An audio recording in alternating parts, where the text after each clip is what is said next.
Assalamualaikum warahmatullahi wabarakatuh. Kali ini saya akan menjelaskan materi IPA kelas 7 semester 2 tentang organisasi kehidupan. Jadi, organisasi kehidupan itu adalah tingkatan-tingkatan makhluk hidup yang membentuk suatu organisasi. Jadi, semacam kayak di sebuah perusahaan ada bagian yang kepala direktur, ada bagian anak buah, produksi dan lain sebagainya. Jadi, satuan individu nanti bisa membentuk sesuatu yang lebih kompleks. Nah, itu juga demikian dalam tubuh makhluk hidup, dimulai dari sel yang merupakan unit terkecil fungsional makhluk hidup, berarti ini yang paling kecil.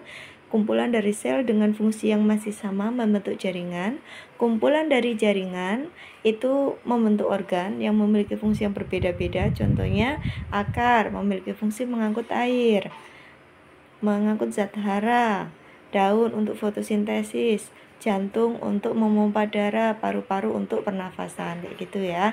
Selanjutnya kumpulan dari organ membentuk sistem organ. Contohnya sistem pencernaan. Kumpulan dari organ apa saja?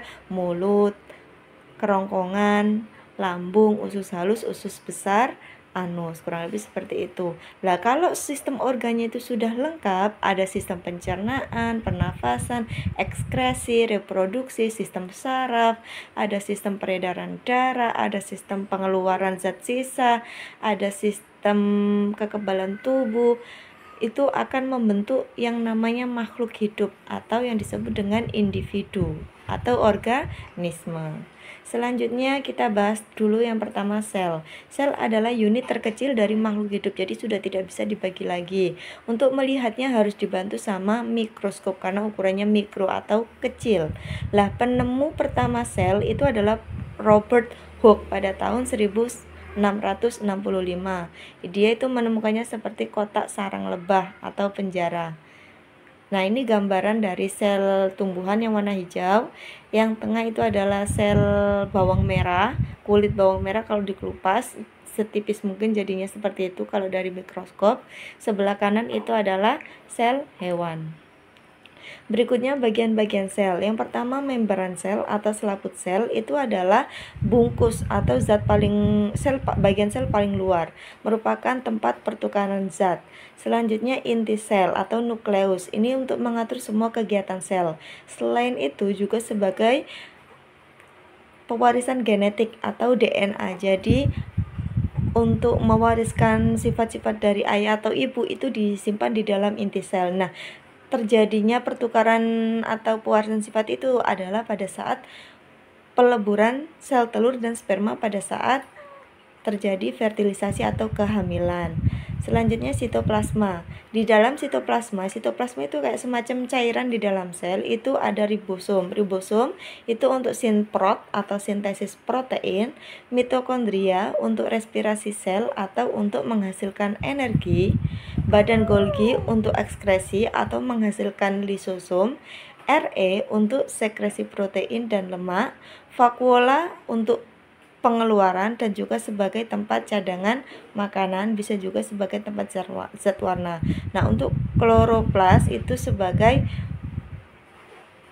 kalau vakuola itu tempat pencernaan, kalau kloroplas itu tempat zat warna atau untuk fotosintesis.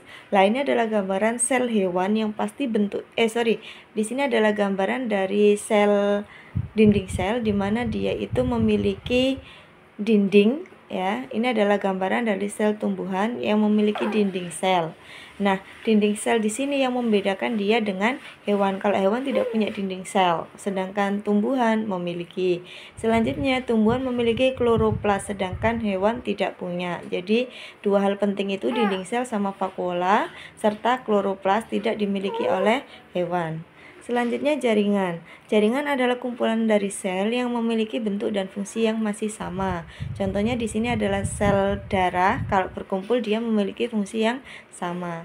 Selanjutnya jaringan pada tumbuhan. Ada epidermis untuk melapisi permukaan akar, batang dan daun, ini sebagai pelindung. Meristem adalah jaringan yang masih muda, ini selalu saja membelah. Contohnya embrio, ujung akar, batang dan kambium.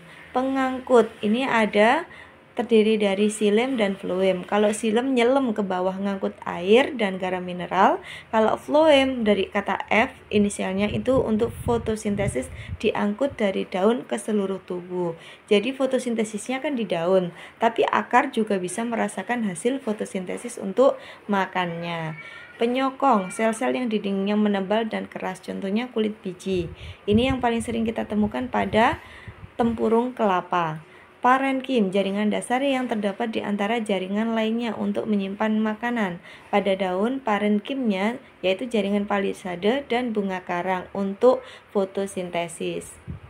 Nah, ini adalah jaringan dari tumbuhan, tepatnya pada daerah daun. Nah, daun itu kan pasti ada lapisan atas dan lapisan bawah, sehingga di sini ada upper epidermis dan lower epidermis. Jadi ada epidermis atas dan epidermis bawah. Nah, di dalam daun kan tengah-tengahnya pasti ada tulang daun. Lah, yang warna coklat itulah tulang daunnya, dimana yang warna pink itu xilem mengandung unsur hara dan air, sedangkan floem warna hijau itu hasil fotosintesis untuk makanan mereka. Lah, ini adalah akar, gambaran akar monokotil, contohnya akar pada batang pisang, batang pepaya. Ini gambaran akar kalau di sayat itu seperti ini ya. Ada epidermis yang paling luar, ada korteks, ada endodermis. Intinya kalau epidermis itu dia sebagai pelindung karena dia yang paling luar. Tetap ada xilem dan floem untuk mengangkut hasil fotosintesis dan unsur hara. Selanjutnya kita bahas jaringan pada hewan. Tadi jaringan pada tumbuhan.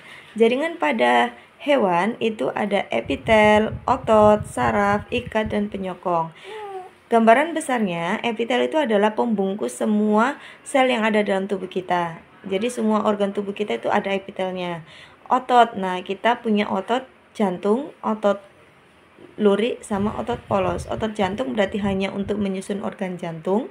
Otot lurik itu adalah otot rangka yang menempel pada tulang untuk menggerakkan tulang kalian. Ingat ya, yang bergerak itu otot, bukan tulang.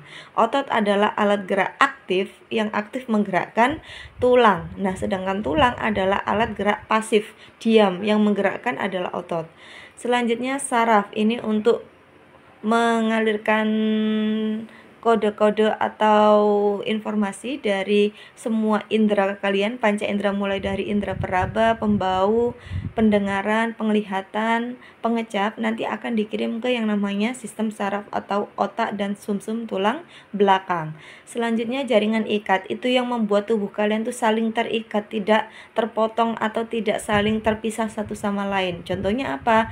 Tendon, ligamen, tulang. Jadi kalau tidak ada tulang, kalau tidak ada tendon, tidak ada ligamen, tulang-tulang kalian tidak akan saling tersambung. Kayak gitu ya. Bayangin kalau kalian tulangnya saling terpisah. Gimana nanti bentuknya ya. Jadi Allah itu sudah luar biasa menyusun tubuh kita dengan sangat sempurna. Penyokong dan penunjang. Selanjutnya di sini, nah ini gambaran dari sel epitel. Sel epitel itu maksudnya adalah semua jaringan yang membungkus organ-organ dalam tubuh kita. Oke ya, misal mulut kita ini semuanya ada epitelnya. Selanjutnya jaringan otot. Jaringan otot itu ada 3 ya, jaringan otot lurik, otot polos, dan otot jantung. Selanjutnya jaringan saraf, ini ada yang ada di otak. Jaringan ikat yang mengikat semua tulang-tulang kalian yaitu ligamen dan tendon. Jaringan penyokong yaitu tulang. Nah, ini selanjutnya organ. Organ adalah kumpulan dari jaringan yang melakukan fungsi tertentu dan pasti berbeda-beda. Contohnya akar, batang, daun, bunga, dan buah pasti memiliki fungsi yang berbeda. PR kalian ya, mencari fungsi akar, batang, daun, bunga, dan buah, lalu cari organ-organ pada manusia dan fungsinya apa. Sistem organ. Nah, sistem organ itu kerjasama berbagai organ yang membentuk suatu sistem di dalam tubuh. Contohnya, sistem pernafasan, sistem pencernaan, dan sistem peredaran darah, di mana mereka pasti disusun oleh beberapa organ. Selanjutnya di sini contoh dari sistem organ pencernaan, terdiri dari mulut, kerongkongan, ada usus halus, usus besar, anus. Di mana di sini juga dibantu sama organ pankreas, hati, dan umbai cacing. Di mana hati, pankreas itu menghasilkan enzim-enzim untuk mencerna makanan, sedangkan umbai cacing itu sebagai tempat hunian yang baik untuk si bakteri yang baik. Nah, Bu, kalau misal orang kena radang usus buntu gimana? Ya umbai cacing atau usus buntu ini harus dipotong kayak gitu ya. Nah, ini adalah contoh dari sistem peredaran darah. Yang namanya sistem berarti dia terdiri dari kumpulan organ. Organ apa sajakah itu? Jantung dan pembuluh darah. Nah, ini ada sistem organ pernafasan. Terdiri dari apa? Hidung, laring, faring, trakea atau tenggorokan, paru-paru. Ada bronkus dan bronkiolus juga. Demikian yang dapat Bu Arum sampaikan. Kurang lebihnya mohon maaf. Semoga bisa bermanfaat. Wassalamualaikum warahmatullahi wabarakatuh.